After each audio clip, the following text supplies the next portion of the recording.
In UN documentation and also documentation from the Bank of International Settlements, they very overtly state that CBDCs and digital IDs are meant to go together, and without digital IDs, the CBDC digital finance system cannot exist. One of the reasons it can't exist without that is because of the KYC functionality built into this digital financial system. They have the know your customer protocols. They have to know who you are, and so they want to have your wallet tied to a digital ID and have that digital ID be mapped to your physical ID through the biometric data collection. So there's different efforts to make digital IDs either as NFTs, non-fungible tokens. There's also the efforts of Sam Altman of OpenAI and his WorldCoin project, whereby you scan your iris, you give them the biometric credentials of your eyeball, they give you a unique identifier, a digital ID, and it's inherently tied to a digital wallet. That is the same model the UN is using. They've already implemented it for refugees getting food assistance from the World Food Program. It's called Building Blocks. It's on blockchain. It involves refugees scanning their irises, and in order to buy food or receive their rations, they have to check out of a grocery store style place in the refugee camp, and they check out biometrically with an eyeball scan. And then the amount of food they have, the monetary value of that is subtracted from their digital wallet connected to their digital ID and their iris. It doesn't matter what country you're in or whether you're part of BRICS or part of the collective West. This is being rolled out across the board. So what entities are pushing this interoperability? One of the main reasons for this coordinated global push to develop digital IDs is because it's deemed essential to the entire Sustainable Development Agenda, which is the UN Sustainable Development Goals, or SDGs, also known as Agenda 2030. And the specific part dealing with digital IDs is within SDG 16, which is about building peaceful and inclusive societies. One of the indicators of SDG 16, 16.9, calls for legal identification for everyone in the world from the time they're born, essentially. The leading alliance that was launched under the auspices of the UN to accomplish that is known as ID 2020 and has since been folded into what is called the Digital Impact Alliance, which essentially has the same funders and founders as ID 2020. One of the main words they use to market this stuff is equity and inclusion, the idea that we need to include everybody in these new systems. But if you don't participate in digital ID, you won't have a legally recognized identity, you won't have rights, you won't be able to access services without it. So it's being framed as promoting inclusion, but the system itself is inherently exclusionary and has been used to track and surveil people, to link people to, essentially all their activities, what they say online in some of the countries that have rolled this out, and has been used to facilitate human rights abuses. So it's not exactly as inclusive as they like to claim. It's inclusive in the sense that we want everyone equally included in our new system that we're creating, our new control system, fundamentally. The World Bank's interesting in the sense that, the World Bank, the IMF, they essentially use a debt slavery model to enforce policy objectives on national governments. And the World Bank has openly said that debt is a critical form of financing for the Sustainable Development Goals. So basically saddle a country in debt, and instead of having it enact austerity policies and things like that, it's to get them to enact digital IDs, to get them to enact, financial inclusion, as they call it, with the CBDCs and their public-private sector equivalents, things of that nature. So that's how they force nation states to act as these enabling environments for these policies. A lot of it is through debt slavery, essentially. These policies would include like the CBDCs, the SDGs, and the digital IDs? Or? Yeah, so a lot of these policies are folded into the UN Sustainable Development Agenda or the Digital ID Agenda, and there's different think tanks and different entities that push for these things. But one of the overarching ways this is being forced on the national governments is the Sustainable Development Agenda, the SDGs, which essentially every country in the world has signed on to implement. And even countries that are supposedly against, the West, for example, the adversaries of the West, like Russia and China, have issued joint statements about how they agree about Agenda 2030 and the need to implement these things, while the West, the EU, the Biden administration all also agree about those things. It's a global agreement that these particular policies need to be implemented at the global level. I think there's a lot of growing awareness that the UN as the global superpower is problematic for a variety of reasons. But the same people that ensured the creation of the US as the superpower in the post-World War II era are also behind the creation of this multipolar world order that is also being, currently created right now. So after World War II, there was the Bretton Woods situation, which helped ensure U.S. financial hegemony around the world. And currently, we have what a lot of these same actors are calling the new Bretton Woods moment that needs to be seized in order to create a new global financial governance system. And they inherently frame that new system as being multipolar in nature. So just like digital IDs are inherently exclusionary and being sold as a tool for inclusion, CBDCs and also digital IDs are being framed as decentralized when in reality they're very centralized. All right, Shalom. First and foremost, I want to give all praise, honor, and glory to Yahweh, Bahasham, Yahweh Shai, Bahasham, Rakah Kodash. I want to give double honor to the apostles, bishops, and elders of Great Millstone, and peace and mercy to the 144,000, the rest of the elect. I'm the brother YASHAMIAHLA, back with another quick lesson, Lord willing, it's edifying. And the title of this lesson as of now is Digital IDs will become radio frequency IDs. Okay, which radio frequency is the acronym for RFID. And obviously I'm referring to the RFID, the human implantable RFID microchip. All right, that's what this whole Agenda 2030 is all about. The UN's sustainable, whatever SCG, I forget off top right now, it just slipped my mind, but ID 2020, all these different agendas that they're basically building right now. You know, they're building a digital economy, the infrastructure for a digital economy. You know, the framework for CBDCs, central bank digital currencies. All of this is going to be tied in. 15-minute cities, you know, Internet of Things. All of that gets tied in through radio frequencies. All right, but what's the only thing that basically doesn't have a chip in it? You know, your phone got a chip, your bank card has a chip. Everything around you has an RFID chip in it except for you. All right, so that's really what this all is all about. Like they say, all roads lead to Rome. Well, all roads lead to the human implantable RFID microchip implant being made mandatory. All right, because you won't be able to do anything without it. As Apostle John, I'm going to read Revelation 13, 16 and 17 right here, right? This is the prophecy of the mark of the beast. This is the vision that the Apostle John, one of the Lord's apostles, right? He was given a vision, which is a prophecy of the times that we in now. You see, and what did he see? He saw people getting chipped. He saw people getting lined up to get chipped. He saw how the governments of the world, globally, all right, were mandating this as a law that you had to get this chip. He saw people getting their head chopped off for not taking the chip. Not just people, excuse me. He saw the servants of Yahweh Shemiah, the prophets, certain men of the Lord who are Israelite men, of course, right? You so-called blacks, Hispanics, and Native Americans, and the men that's serving the Lord. He saw some of us get our head chopped off, all right, for not taking the mark, for not taking this chip. And he also saw people who were still alive, who didn't have the chip in them. They were not able to go to the store and buy anything. Why? Because the new digital economy that's being rolled out, that's being built up, is going to eventually be established on the microchip. It's that simple. It's really not that hard. You know, it's not just, oh, the mark of the beast is the chip, close the book, and that's the end of it. We're seeing it playing out right now. All right, they're establishing a digital system, a biometric digital system, that is, in which you have to basically enroll yourself in this system in order to use their digital money. It's that simple. All right, so I'm going to read this on the screen. This is Revelation 13, 16 through 17. It says, and he causeth all. Who's the he? Who is the one that's establishing these agendas? The so-called white man, who is Esau, Edom. And obviously, we know it's not just a regular so-called white man down the street. All right, it's the elite bankers. All right, the international banking families, such as the Rothschilds, the Rockefellers, on down. Those who control global wealth, you know, global monetary systems, like the central banks. All right, don't let them fool you in this. You know, the central bank just fell out of heaven and landed on the earth, and we just have to use this because this is the way of life. No, man, somebody set this whole thing up, and not just somebody, a group of somebodies who, you know, we refer to as the elites, because they're more elite. They're more higher up in the ranks than the average so-called white man, than Joe Biden, so to speak, than Donald Trump. These men are more powerful than those men. All right, they control global finances. All right, all wars are bankers' wars. That's a documentary. You could go watch that.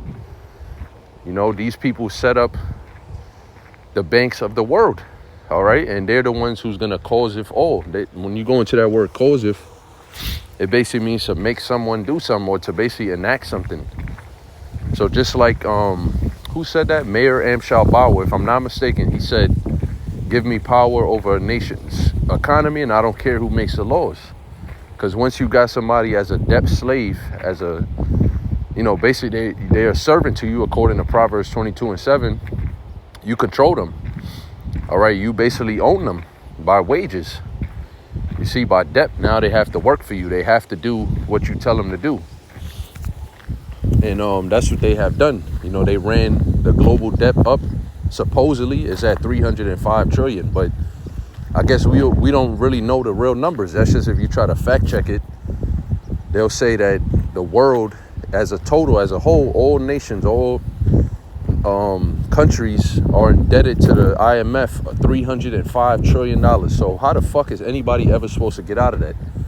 You're not supposed to. This is what you're going to have to do. You're going to have to implement this law in your country. All right, if you're the dictator or whatever, the prime minister, the president, whoever sits in the seats of power, which are really just puppets. All right, but whoever sits in that seat in that particular country or nation, they're going to have to implement this law. He causeth all, both small and great, rich and poor, free and bond. So you're not excluded based on your social economic status. All right, yes, you can be excluded based on your social status, because that's what you have, the social credit score, you know, in China, which is really like an experiment, but I guess it's more so established now, right? Where if you're not socially up to par, so to speak, you're not saying the right things, you know, you may be into conspiracies, so-called, you know, you may be reading the Bible, your social credit score will go so down that you won't be able to do anything in this digital infrastructure. You see, so it's already here. You know, truthfully, the system is already here, but this actual prophecy of what John saw in his vision hasn't come to pass yet, because they haven't made it a law yet for all citizens to receive a mark, a charagma in the Greek, in their right hand or in their foreheads. So you have Elon Musk up there with Trump, you know, who is basically the up and coming president, more than likely. I mean, I'm just saying that in the spirit. I'm speaking as a man. It don't really matter who gets in, you know, Kamala, whatever the fuck her name is, or Trump. It don't matter who gets in, because they both have to do the banker's bidding. All right, because it doesn't matter who sits in that chair. They're all indebted 260 billion dollars to the bank, I think, or it's 260 trillion. Salakia, yeah, it's 260 trillion of actual debt that's owed on just America alone. That's why I say that number of 305 trillion, it gotta be way higher than that.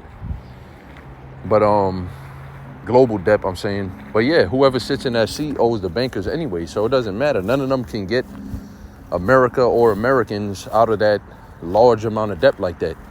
So what's going to happen? They're going to have to implement new laws, new policies, new agendas on their citizens to do this, to take the mark.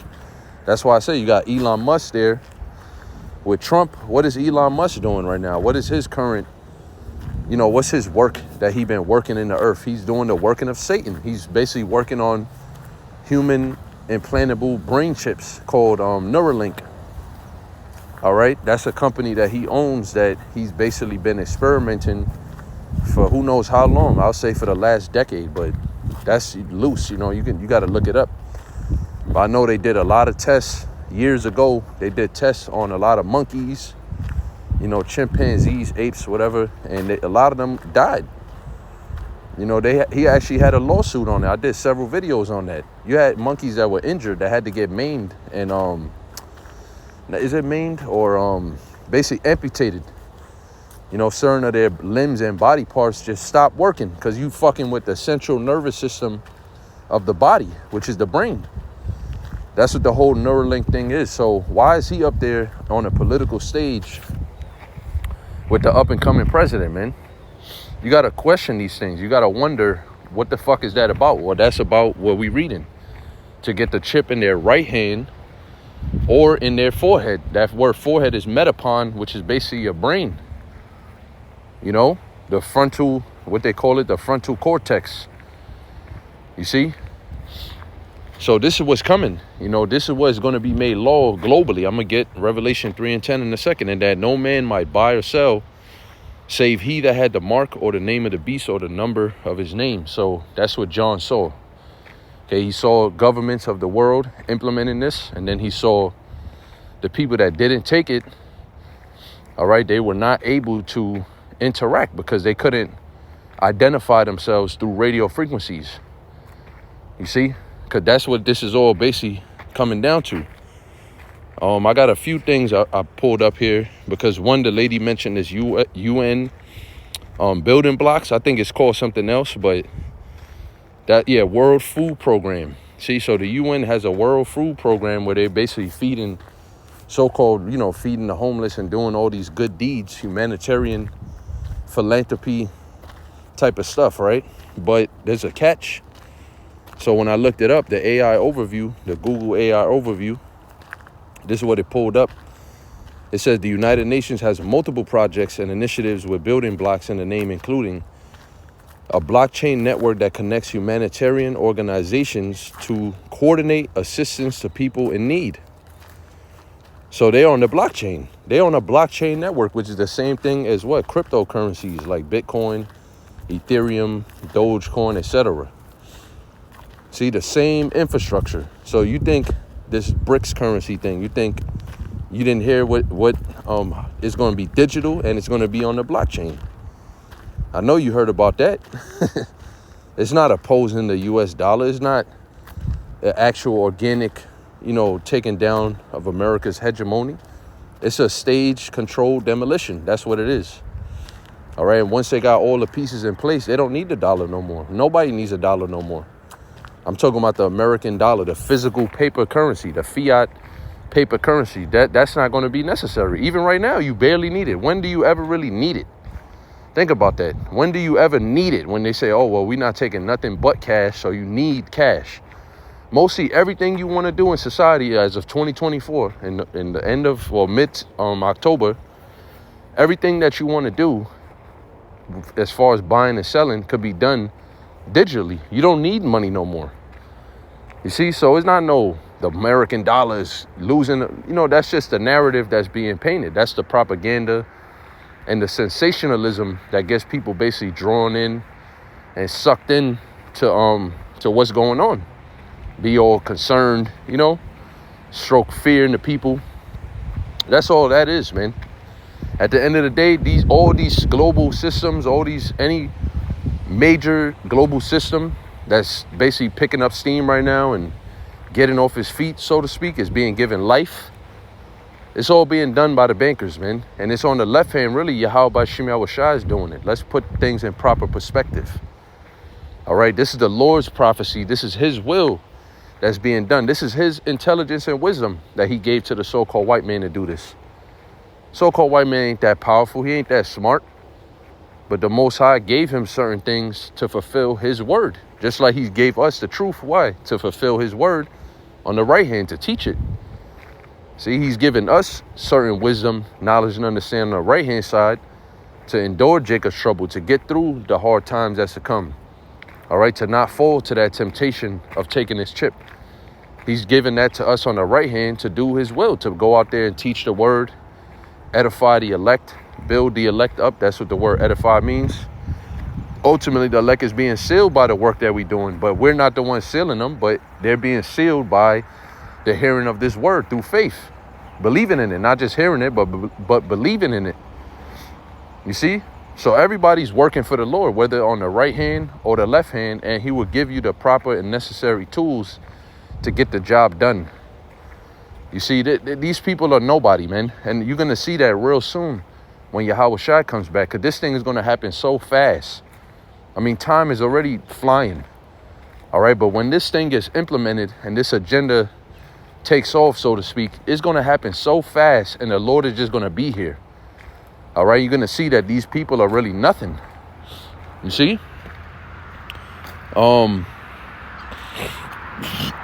Excuse me. It's this is another one. It's called block by block. It's kind of the same concept of a blockchain. It says the UN Habitat project that uses digital technology to help citizens participate in the planning of public spaces. See, so what's all this digital technology, digital this, digital that, is really goes into biometrics. Well, that's what the lady was going into.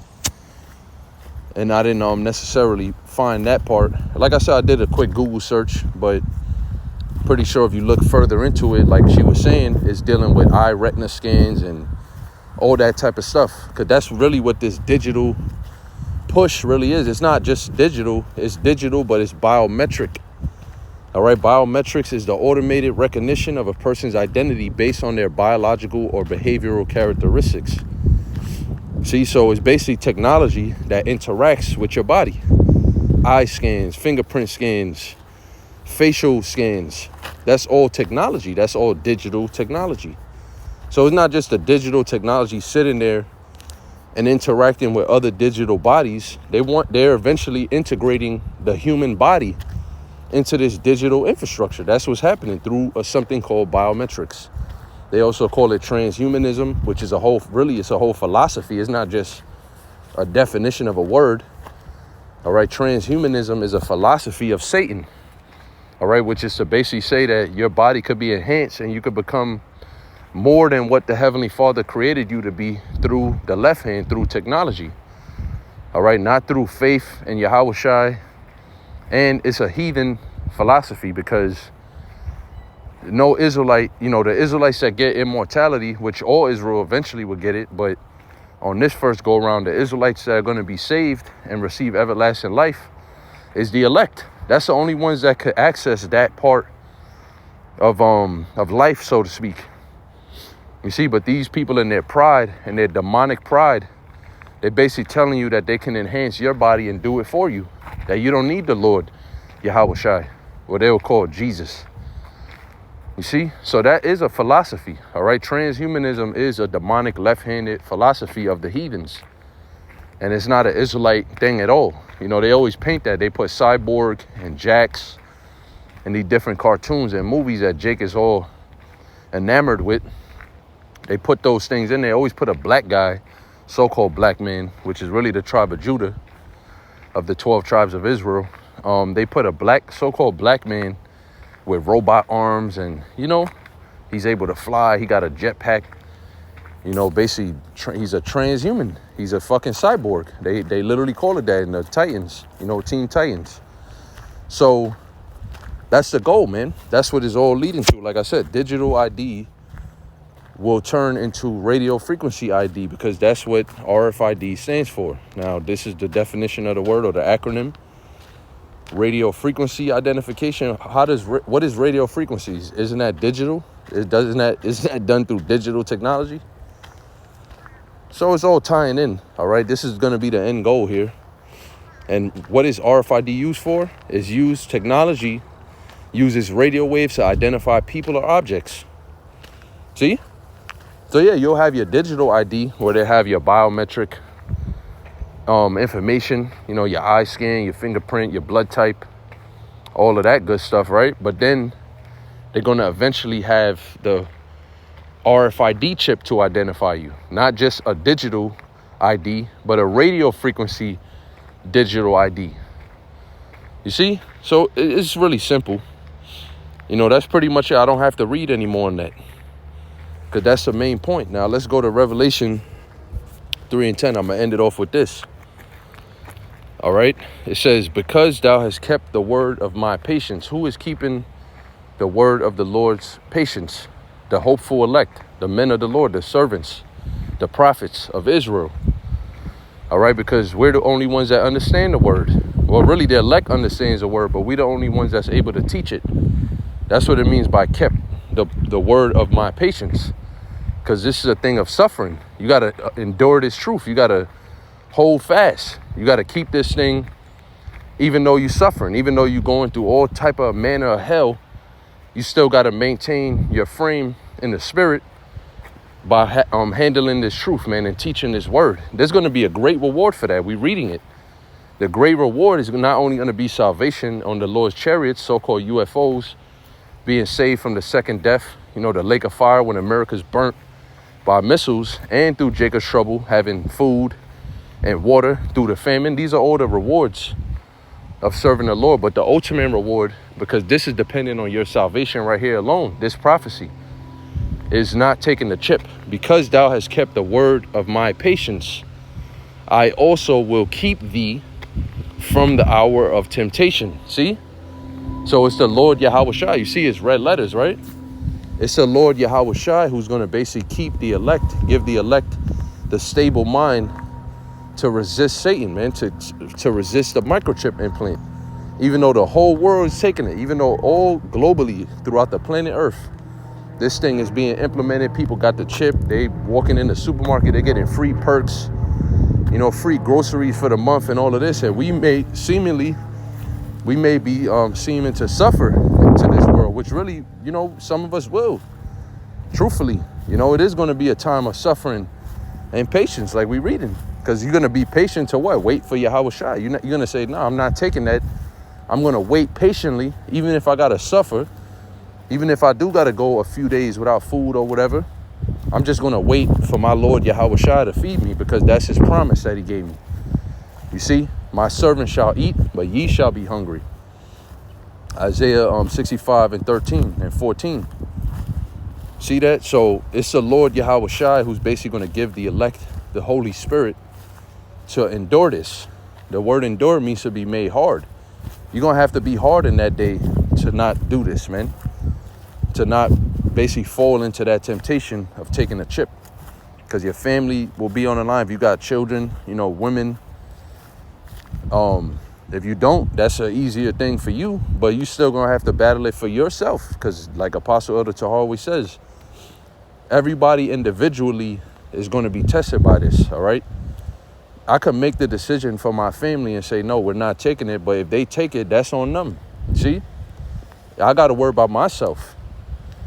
I got to get on the ship, okay? I got to be saved. Because what did Yahweh Shai tell Apostle Peter? He said, you know, if you give all these things up for my sake, you're going to receive it back in the regeneration, which is in the kingdom. You're going to receive it 100-fold.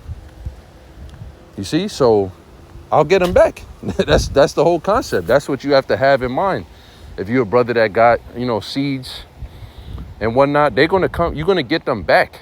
All right. That's not a problem. The problem is you don't take the chip. Your woman takes it. Fuck your woman. Honestly, bro. If she take it, that's on her. She going to be melted. But you don't take it. You see, that's the main objective, is that the men of the Lord don't take it. It says, which really is the elect, okay? The elect, period, is not going to take it. So if your woman is the elect with you, you know, if the Lord is going to spare you and your household like he did for certain men in the scriptures, then you don't got to worry about that.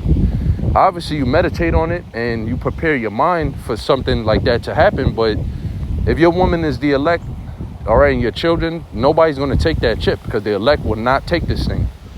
It says, which shall come upon all the world to try them that dwell upon the earth. All right, so it's greater than just, a chip for the elect. All right, the elect understand the meaning of this, the significance of taking that is basically turning your back on the Lord.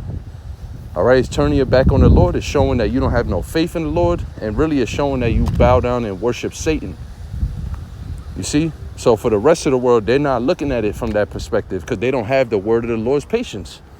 They're not being given that spirit to see it that way. So that means they're just going to take it based over survival. You know, skin for skin, a man will give all that he had for his life.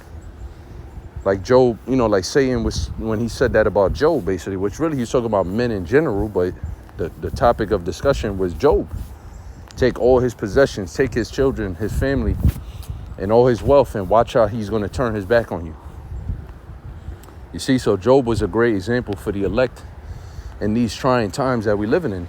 Okay, because yeah, we don't have nowhere near anything as Job had, but maybe some brothers do. But that's going to be a harder temptation, man. Brothers that get, you know, good money, they got good jobs and stuff like that. Not saying they're not suffering. All right, we all suffering in one way or another, but brothers that have wealth, that accumulated wealth in this society, is going to be harder. I would dare say it's going to be harder to overcome that. All right, it's going to be I'm not going to say harder to overcome it. Let me rephrase what I mean.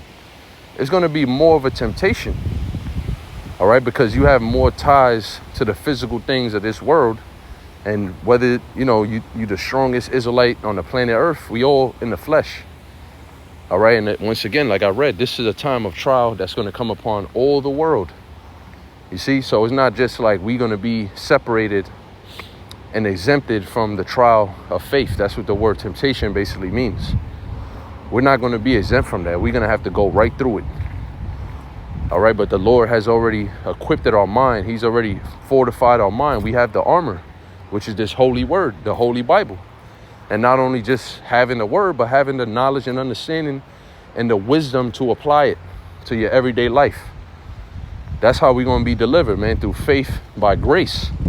So you believe in this thing, you live it, and then by the grace and mercy of the Lord, you're going to be spared from taking it, which means essentially you're going to be spared from the nuclear destruction. All right, and if you do this, man, you pass this big test, man, you're going to get big brownie points in the heavens with Yahweh Shem Yahushai to be saved, all right, to be delivered, to get that crown. See, we got to overcome this to get the crown, man. It's not like other generations that we read about where men, you know, maintain their faith unto death. It's going to be greater than that, all right? You're going to have to maintain your faith beyond the chip. Okay, however long that takes. It could be a few months that we living on this earth with no microchip, and the whole world got the microchip.